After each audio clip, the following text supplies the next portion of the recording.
রমজানের প্রস্তুতির জন্য 11টি প্রস্তুতির কথা আমি আপনাদেরকে শোনাতে চাই। 11টি টিপস দিতে চাই, যে টিপসগুলো আমাদেরকে সহায়তা করবে রমজান মাসকে সুন্দরভাবে কাটানোর জন্য।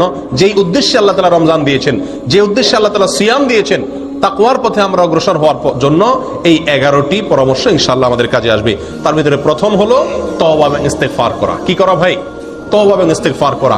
কেউ যদি আল্লাহর কাঠগড়ার আসামি থাকেন, আগে থেকে তার নামে মামলা হয়ে থাকে, আগে থেকে তিনি দাগী আসামি হয়ে থাকেন, তাহলে নতুন করে আল্লাহর পক্ষ থেকে কোন নেক আমলের তৌফিক তার জন্য পাওয়া একটু কঠিন। এজন্য আগের যে অপরাধগুলো আছে, রমজান আসছে সেই জন্য আল্লাহর কাছে সেগুলোর জন্য তওবা ইস্তেগফার করে নতুন করে জীবন গড়ার জন্য সংকল্প করতে হবে। নতুন করে রমজান আসছে, আমাকে নতুন ভাবে ঘুরে দাঁড়াতে হবে, সেজন্য পিছনের সমস্ত খাতা মুছে ফেলতে হবে, পেছনের সমস্ত গুনাহ খাতার জন্য আল্লাহর কাছে মাপ চাইতে হবে, নতুন জীবন গড়তে হবে, জীবনে মোড় ঘুরাতে হবে, তওবা এবং ইস্তেগফার করতে হবে। করবো তো ইনশাআল্লাহ? এখন থেকে তওবা এবং ইস্তেগফার করে রমজানের জন্য আমরা প্রস্তুতি গ্রহণ করবো ইনশাআল্লাহ। এটা হলো রমজানের প্রথম প্রস্তুতি, তওবা ইস্তেগফার, ফিরে আসা, অন্যায় কাছ থেকে এখন থেকে ফিরে আসতে শুরু করা এবং আল্লাহর কাছে মাপ চাওয়া। আল্লাহর কাছে মাপ চাইলে আল্লাহ সুবহানাহু ওয়া তাআলা যদি ক্ষমা করেন, তাহলে ইনশাআল্লাহ নতুন করে নেক আমলের তৌফিক এবং সুযোগ আমরা লাভ করবো ইনশাআল্লাহ। দ্বিতীয় যে কাজটি করতে হবে সেটা হলো কোরআন এবং সুন্নায় রমজান মাসের যে সমস্ত ফজিলত, মর্যাদা, করণীয় কথা বলা হয়েছে, যে সমস্ত উপকারিতার কথা বলা হয়েছে, সেগুলো এখন থেকে বেশি বেশি আলোচনা করতে হবে, পড়তে হবে, জানতে হবে এবং কল্পনা করতে হবে।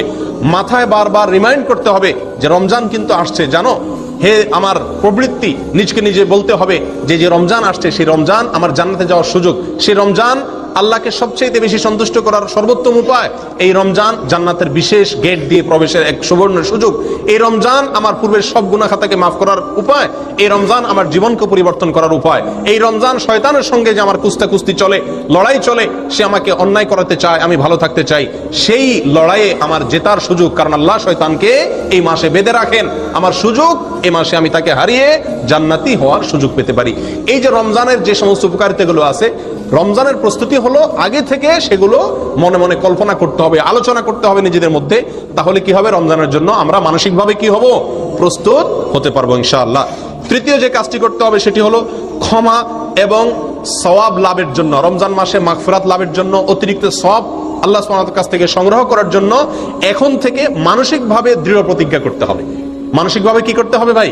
দৃঢ় প্রতিজ্ঞা করতে হবে, এরাদা করতে হবে, পাক্কা এরাদা করতে হবে এখন থেকে যে আমি এই রমজান, জীবনের যত রমজান যেভাবেই গেছে না গেছে, এই রমজানটা আর আমি কি করবো না, হেলায় কাটাবো না। ভাই নবী সাল্লাল্লাহু আলাইহি সাল্লামের জীবনে 7 বা 8টি রমজান পেয়েছেন, সাহাবায়ে কেরাম বেশিরভাগ সাহাবীদের জীবনে 2, 4, 5, 6, 7, 8টি রমজান পেয়েছেন। আমরা এক একজন আলহামদুলিল্লাহ জন্মসূত্রে মুসলিম, আমরা আলহামদুলিল্লাহ প্রাপ্তবয়স্ক হওয়া থেকে মৃত্যু পর্যন্ত রমজান পাচ্ছি, 30-40 বার জীবনে রমজান পাচ্ছি। তারা জীবনে 2, 4, 6টি, 7টি, 8টি রমজান পেয়েছেন, প্রাপ্তবয়স্ক হয়েছেন, 40-45 বছরে মুসলমান হয়েছেন, কয়েক বছর পরে মারা গেছেন, শহীদ হয়ে গেছেন, জিহাদের ময়দানে গেছেন, মাত্র কয়েক বছর রমজান পাইছেন। রমজানের রোজা ফরজ হয়েছে যখন, তারপর নবী সাল্লাল্লাহু আলাইহি ওয়াসাল্লাম মাত্র 7-8 বছর বেঁচে ছিলেন। তাহলে অল্প কয়েকটা রমজান পেয়েছেন, কিন্তু সেগুলোকে এত সুন্দর ব্যবহার করেছেন যে তাদের জীবনে তারা সফল হয়ে গেছেন। প্রিয় বন্ধুগণ, আমরা 30-40টা রমজান পাইও সেগুলোকে সফলভাবে কাটাতে পারি না। এর অন্যতম একটা কারণ হলো এটার জন্য আমাদের পূর্ব প্রস্তুতিটা ভালোভাবে থাকে না।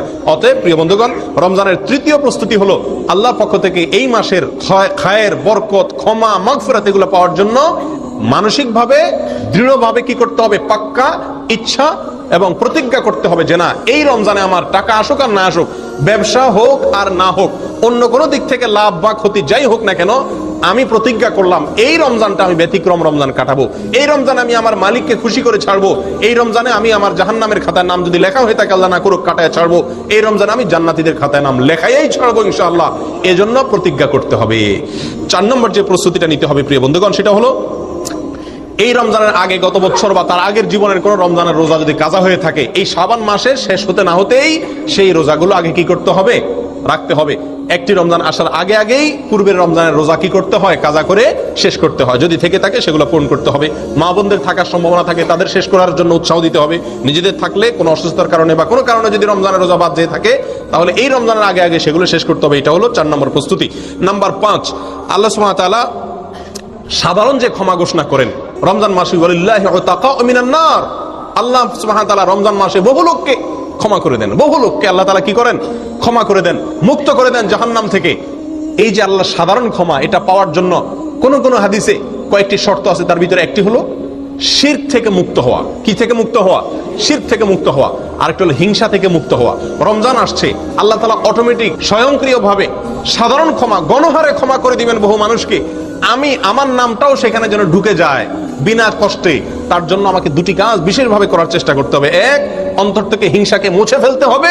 দুই, শিরক থেকে নিজেকে পরিচ্ছন্ন এবং পবিত্র করতে হবে। এই দুটো কাজ যদি আপনি করতে পারেন, তাহলে রমজান মাসের সাধারণ ক্ষমা পাওয়ার জন্য আপনি ইনশাআল্লাহ উপযুক্ত হয়ে যাবেন। তাহলে এখন থেকে রমজানের যে 5 নম্বর প্রস্তুতি, সেটা হলো সাধারণ ক্ষমা লাভের জন্য হিংসা এবং শিরক থেকে নিজেকে কি করতে হবে? পবিত্র এবং পরিচ্ছন্ন করে নিতে হবে। প্রিয় বন্ধুগণ, রমজানের 6 নম্বর প্রস্তুতি হলো রমজান এবং সিয়াম, রোজা সম্পর্কিত মাসআলা মাসাইল যেগুলো আছে সেগুলো সব অর্জন করতে হবে। ফরজ এর ইলম শিক্ষা করা ফরজ, সুন্নতের ইলম শিক্ষা করা সুন্নত, ওয়াজিবের ইলম শিক্ষা করা ওয়াজিব।